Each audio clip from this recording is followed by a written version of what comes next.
Find the partial fraction decomposition of 2x over x cubed minus 1.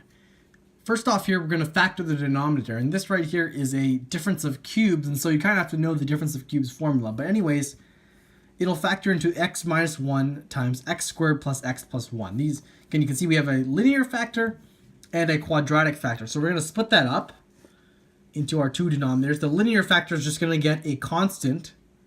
And the quadratic factor is going to get a linear expression in the numerator. And so we have three constants to solve for, a, b, and c.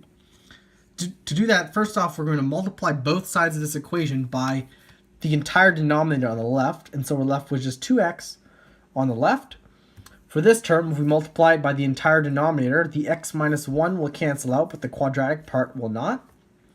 And here, if we multiply it by the entire denominator, the quadratic part will cancel out, but the x minus 1 will not. And so now we're going to expand these brackets. And so we're going to by distributing the a here, so we have ax squared plus ax plus a, and then use the FOIL technique to multiply two binomials, and that's what we get.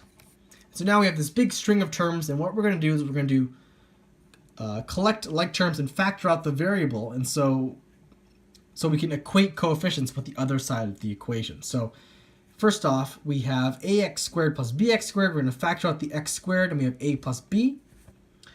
For the linear part, we have ax minus bx plus cx.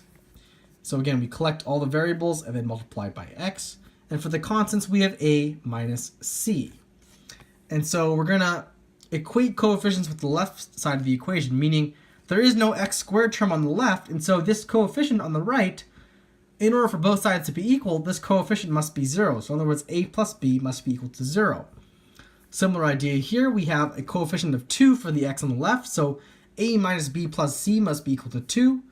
And our constants, you can see there's no constants on the left, so a minus c is equal to 0. To solve this system, there are multiple ways you can do it. You can, in general, to solve systems, you can use substitution, which I think will be a bit more complicated, or elimination, which is the method I used right here. So what we're going to do is we're going to add equations together, or even add multiples of their equations together in order to eliminate variables so we can solve for other variables. So here I chose 1 and 3. You can start with different equations and probably figure out the same answer.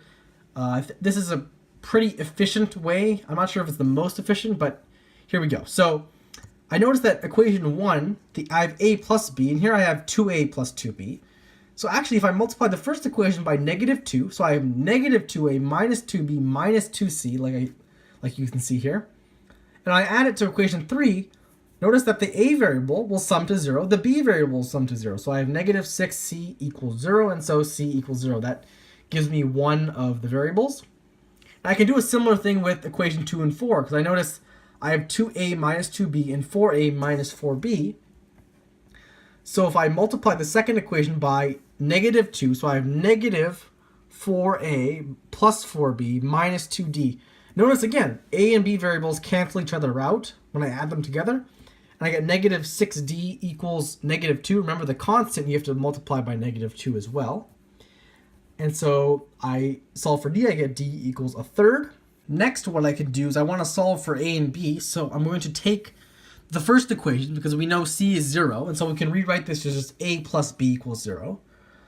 And for the second equation, we know d is a third, so if I subtract a third from both sides, I get 2a minus 2b equals 2/3. And now I have an equation in a and b, two equations in a and b, which I can eliminate either a or b variable. I chose to eliminate the b variable by multiplying the first equation by 2, so I get 2a plus 2b equals 0. Now when I add them, the b variable cancels out.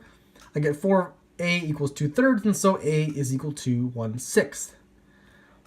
And because of the first equation, a plus b equals 0, that means 1/6 plus b equals 0, and so b is negative 1/6. So now we have our four variables, a, b, c, and d. So we can plug that way back into our original. Notice that it's a over x minus 2 plus b over x plus 2 plus cx plus d over x squared plus 2.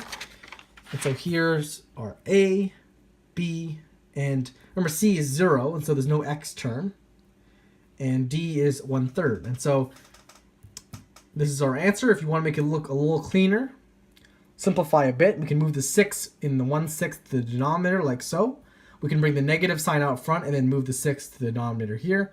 And we can bring the 3 into the denominator. And so this will be our final answer.